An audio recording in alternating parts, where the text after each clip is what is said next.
बिस्मिल्लाहिर्रहमानिर्रहीम। अस्सलाम नाज़रीन, मैं हूँ इरफान हाशमी और आपको प्रोग्राम में खुश आमदीद कहता हूँ। तमाम तारीफ़ें उस रब्बुल इज़्ज़त के लिए जिसकी तरफ हम सबको लौट कर जाना है और जिसके हुजूर हम सबको एक दिन पेश किया जाएगा। फिर सुप्रीम कोर्ट पाकिस्तान से खबर ये है कि जजेस की तादाद 13 से 23 कर दी गई है। पहले 17 जजेस का नंबर आपने ज़रूर सुना होगा, लेकिन पाकिस्तान में ताकतों को और पाकिस्तान की हुकूमत को शायद अपने मकासद को हासिल करने में यह नंबर एक बहुत बड़ी रुकावट था।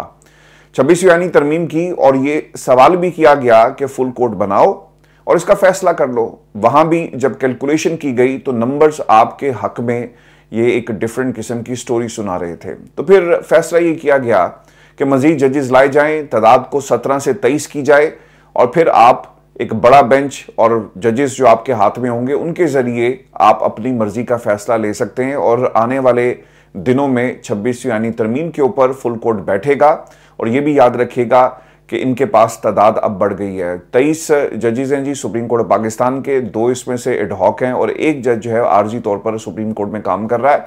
तो इस वक्त अदालती महाज पर पाकिस्तान की इस्टेब्लिशमेंट का जी मुकम्मल कंट्रोल है और हुकूमत, आपको जो अर्दलियों की हुकूमत है, इसमें उन्होंने हाथ मजबूत किए पाकिस्तान की इस्टेब्लिशमेंट के। व्यूअर्स, आज सुप्रीम कोर्ट में एक अखाड़े का मंजर था, सर्कस लगी हुई हमें नजर आई और याहिया अफरीदी साहब ने ये जो जजेस की तकरीब हल्फ बर्दारी थी, इसका एहतमाम सुप्रीम कोर्ट पाकिस्तान के लॉन में करवाया। और मकसद क्या था, दुनिया को दिखा सकें कि देखो हमारी फतह का ये जश्न है और वो जजेस जिन्होंने रुकावट डालने की कोशिश की आज वो रुस्वा हुए और जीत हमारी हुई है। लेकिन एक बात याद रखिएगा, आज 5 जजेस के हवाले से भी एक जज से जब सवाल किया गया तो उसने कहा कि हम तारीख के किस तरफ खड़े हैं ये हमेशा याद रखा जाएगा।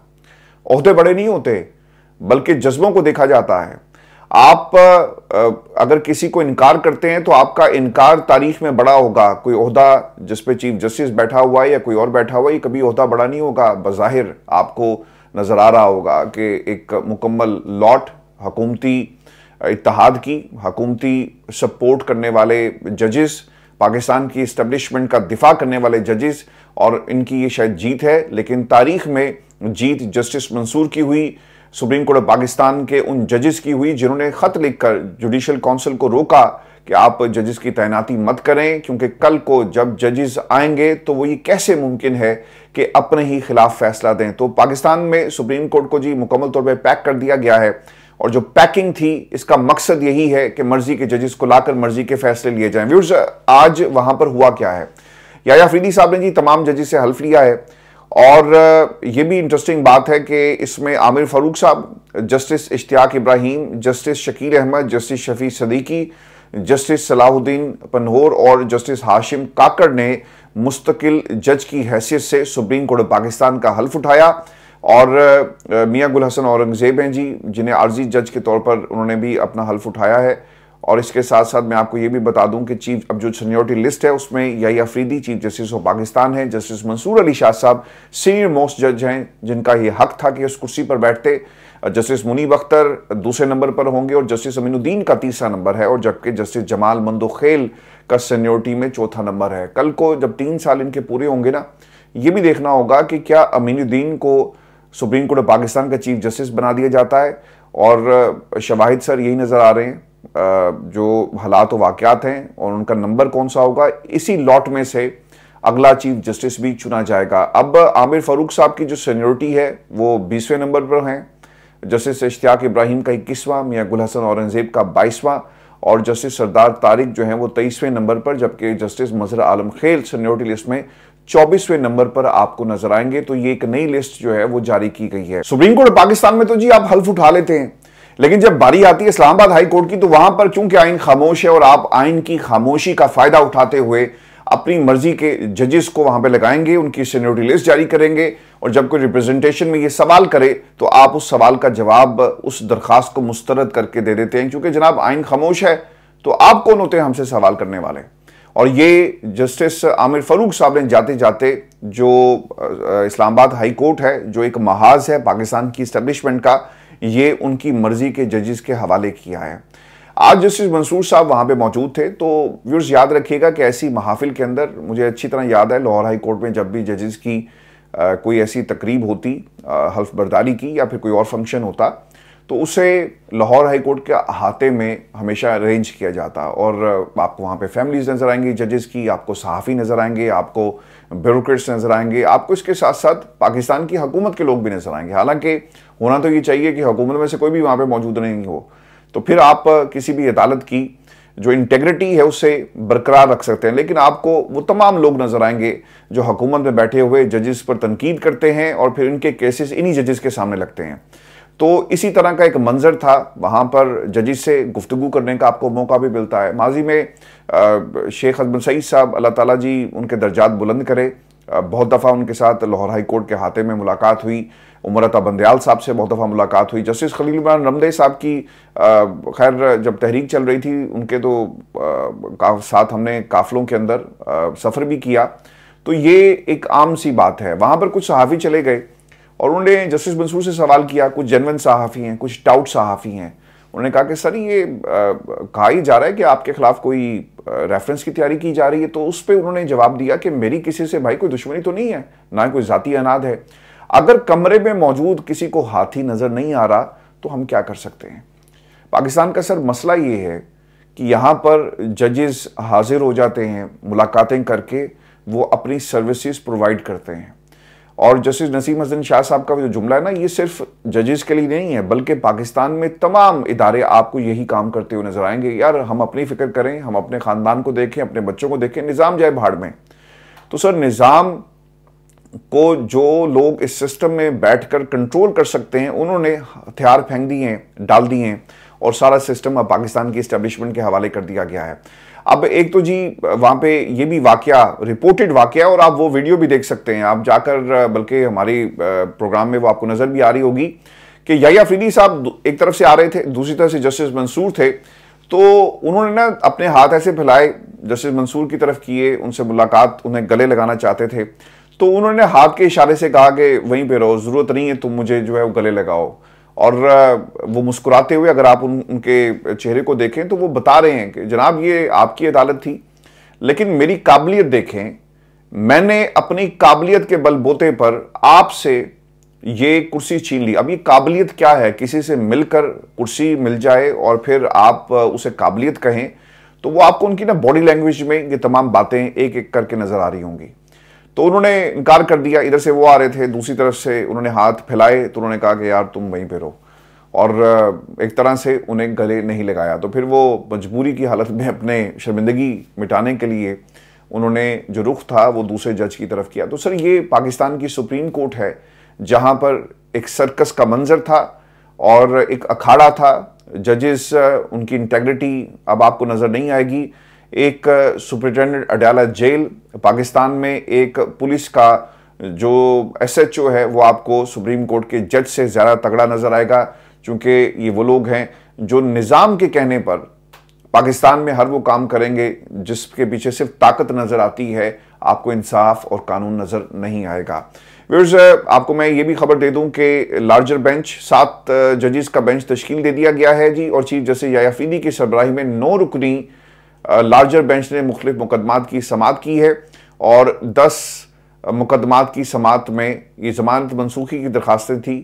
इसके साथ साथ ये एक और भी अंडरस्टूड सी बात थी, जस्टिस मंसूर के साथ जो निज़ाम इंतकाम ले रहा है ना मिलने का, फेडरल जुडिशल एकेडमी के मुशीर के ओहदे से भी उनको हटा दिया गया। हालांकि एक सीनियर जज है, उसको वहाँ पर पूरी दुनिया से जो यूनिवर्सिटीज़ ट्रेनर्स को लाया गया, निज़ाम को आप अपग्रेड कर सकें। अब देखें पाकिस्तान के अंदर ना ये जो वाइट कॉलर क्राइम है, इसके एक इन्वेस्टिगेशन का भी तरीकाकार मौजूद नहीं है, ठीक है, और इसके साथ साथ जो लीगल सिस्टम है वो भी सपोर्ट नहीं करता, और पाकिस्तान में ये आपको सबसे ज़्यादा होता हुआ नजर आएगा। अब ये जो गालबन FBR की रिपोर्ट है जिसमें वो आपके जो सोलर पैनल्स के ऊपर उन्होंने बताया कि कितने मनी लॉन्ड्रिंग हुई है दुनिया के 8-9 मुल्कों के अंदर, तो सिस्टम के अंदर अगर ये केस किसी अदालत में चला जाए तो आप इसको साबित करने के लिए आपको ना आपके पास स्किल सेट नहीं है, तो दैट इज सो अनफॉर्चुनेट।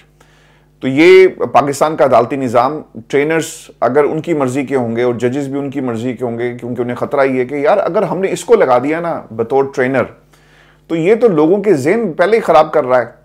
और अगर इसने आने वाले जजेस के भी जहन खराब कर दिए तो फिर क्या बनेगा। लिहाजा इसको इस ओहदे से भी हटाया जाए। तो जस्टिस मंसूर को उस ओहदे से हटा दिया गया और मेरी खबर भी ये है कि ये तैयारी कर रहे हैं और जस्टिस मंसूर को मनाने की कोशिश की जा रही है कि आप खामोश हो जाएं, और अगर आप खामोश नहीं होंगे तो फिर आपके खिलाफ जो है वो कुछ भी किया जा सकता है। मैं आपको व्यूअर्स ये भी खबर दे दूं कि सुप्रीम कोर्ट के हवाले से फवाद चौधरी साहब ने एक ट्वीट की। उन्होंने लिखा कि फायज ईसा ने सुप्रीम कोर्ट में इंसानी हकूक का मकबरा तैयार करने पर अवाम का करोड़ों रुपया ज़ाया किया। आज इस मकबरे का इस्तेमाल ये है कि सुप्रीम कोर्ट की तकरीबात के लिए इसे देगों के लिए देगें पकाने के लिए अहाते के तौर पर इस्तेमाल किया जाता है। तो ये पाकिस्तान में सर हो रहा है।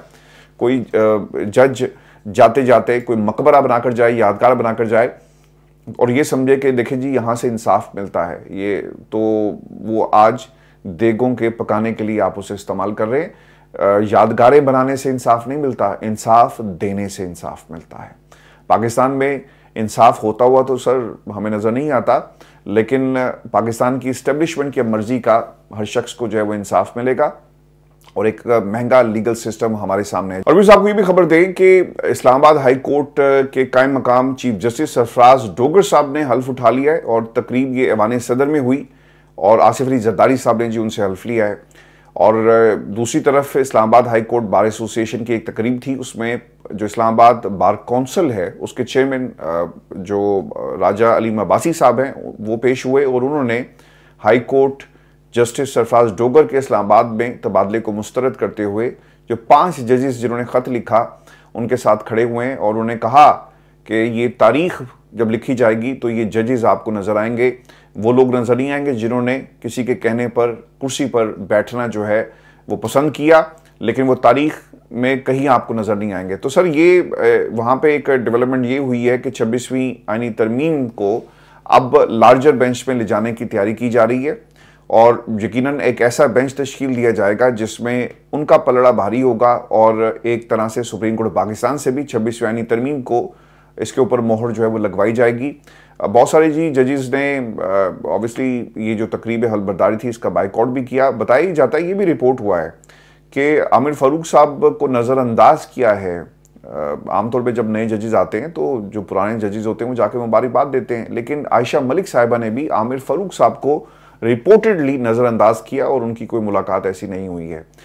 मैं आपको व्यूअर्स ये भी खबर दे दूं, पाकिस्तान के अंदर ये जो पार्लिमान है जहां से 26वीं आईनी तरमीम का तोहफा पूरी कौम को दिया गया, अब एक रिपोर्ट सामने आई है और ये बड़ी हैरानकुन रिपोर्ट है। इसमें इंकशाफ ये किया गया है कि कौमी असम्बली के 12वें सेशन में अरकान की जो हाजिरी रिपोर्ट है इसमें पता ही चलता है कि 36 अरकान असम्बली सेशन में मौजूद रहे, जो कुल अरकान का 11% बनता है।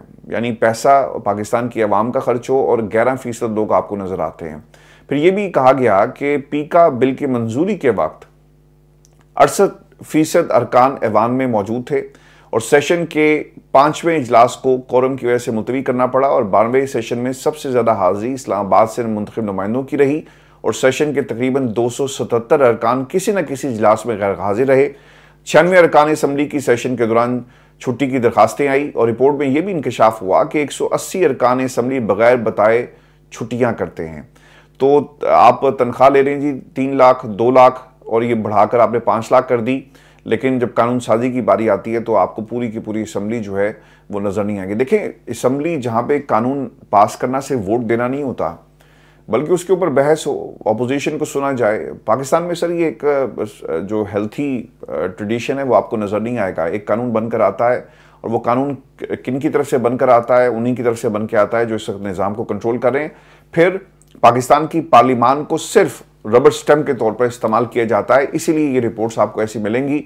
मैं आपको फिर से एक खबर ये भी दे दूं, और शेर अफजल मरवत साहब ने जी असम्बली का सेशन था और उन्होंने खिताब किया। उन्होंने जी एक इंटरव्यू भी देना था, आई डोंट नो वो इंटरव्यू क्यों नहीं दिया, लेकिन बताया ही जाता है रिपोर्टेडली पाकिस्तान तहरीक इंसाफ के अंदर जो लोग हैं उन्हें मशवरा दिया कि यार पहले खान साहब से हमें बात करने दो, तुम्हारे मसले को हल करवाते हैं। अगर तुम टीवी पर जाकर बैठ गए, चूंकि तुम्हारी जुबान पे तो कंट्रोल है नहीं और तुमने जाकर खान साहब के हवाले से भी बातें कर दी हैं, तो ज़रा इंतज़ार करो। अब उन्होंने तकरीर की और उन्होंने कहा कि मेरा सवाल अपने ही दोस्तों से है कि मुझे क्यों निकाला। तो अपोजिशन के लोग जी इसके ऊपर हैरान हुए, लोगों ने कह के भी वहाँ पर ऑब्वियसली देखे गए इस गुफ्तगू के ऊपर। तो शेर अफजल मरवत साहब मेरा ख्याल है कि एक प्रॉब्लम चाइल्ड हैं, और पाकिस्तान तहरीक इंसाफ के लोग जो इनका दिफा कर रहे हैं वो ये समझते हैं कि इनकी बहुत सारी कुर्बानी है। लेकिन सर याद रखिएगा वो कुर्बानियाँ किसी काम की नहीं है जब आपके इक़दामात, आपका बोलना पार्टी के लिए एक मुश्किलात का तूफान लेकर आता है। और शेर अफजल मरवत ने हमेशा यही किया है। इसके ऊपर भी आज हम एक छोटा सा सर्वे कर लेते हैं। वो लोग जो समझते हैं कि शेर अफजल मरवत एक रॉन्ग नंबर है, वो अपनी आरा का जरूर इजहार कीजिएगा। व्यूअर्स, अगली वीडियो में आपसे जल्द मुलाकात होगी। हमारी कोशिश होगी, क्योंकि आज पाकिस्तान का मैच भी चल रहा है, तो बहुत सारे लोग जो हैं वो मैच देख रहे हैं, लेकिन चूंकि ये पाकिस्तान के मुस्तकबिल की बात है, तो इंशाल्लाह शाम की जो वीडियो है उसमें भी हम आपके सामने दोबारा हाजिर होंगे। और फिर रात को इंशाल्लाह हमारा आज एक लाइव सेशन होगा, आपके क्वेश्चंस भी हम लेंगे। और मैं कोशिश ये कर रहा हूँ कि रेगुलर बुनियादों पर ये लाइव सेशन करें और आप उसमें इंटरेक्ट कर सकते हैं, क्योंकि बाज़ दफ़ा ये होता है कि आप लोग ज़रा देर से ज्वाइन करते हैं और क्वेश्चंस हमारे सामने नहीं होते, तो हम उसको आगे बढ़ा नहीं सकते। तो मेरी कोशिश ये होगी कि जो हमारा नंबर है उसके ऊपर आप सवालात भेज दें, तो मैं यकीनी तौर पर उसको पहले से हम डिस्कस कर लेंगे। वो तमाम दोस्त जिन्हें नंबर नहीं मालूम, मैं उनके लिए ये रिपीट कर देता हूँ, क्योंकि बहुत देर से हमने उसे डिस्प्ले नहीं किया for the obvious reason. Sir उस पर धमकियाँ आ रही थी और अजीब व गरीब किस्म की वीडियोज़ आना शुरू हो जाती हैं, और ऐसी ऐसी वीडियोज़ जिसमें इंसानों को मारा जा रहा है, उनकी गर्दनें उतारी जा रही हैं। तो मेरे लिए सर ये बड़ा मसला हो जाता है और मैं ऐसी वीडियोज़ को ओपन नहीं करता। मैंने लास्ट टाइम भी कहा था कि इस नंबर को आप गलत मकासद के लिए इस्तेमाल मत कीजिएगा, अपने सवालात भेजें और फिर मेक श्योर करें कि सवाल आए। वहाँ पे बहुत सारे लोग जो हैं आपको दीगर मवाद भेजना शुरू कर देते हैं, जिससे ट्रैफिक बहुत बढ़ जाती है। लास्ट टाइम मैंने जी जो जब उसको नंबर को ओपन किया है तो उसके अंदर 55,000 मैसेजेस थे। तो 55,000 मैसेजेस जो हैं उसे पढ़ना, that is humanly it's not possible. आप अपना नाम और अपना सवाल मुख्तसर सा लिखकर अगर भेज दें तो हम उसे ज़रूर शामिल करेंगे। नंबर मैं जी दोबारा आपके सामने रख देता हूँ, 0742427448। दोबारा मैं बता देता हूँ, अगर आप बरतानिया से कर रहे हैं तो ऑब्वियसली 07, और अगर आप बाहर से कर रहे हैं तो कोड आपने लगाना है 004427424248। दोबारा मैं बता देता हूँ, 00447424274248। ये आपको आसान रहेगा इस तरह याद करना। अपना ख्याल रखिएगा, इजाज़त दीजिए, अल्लाह ने के बाद।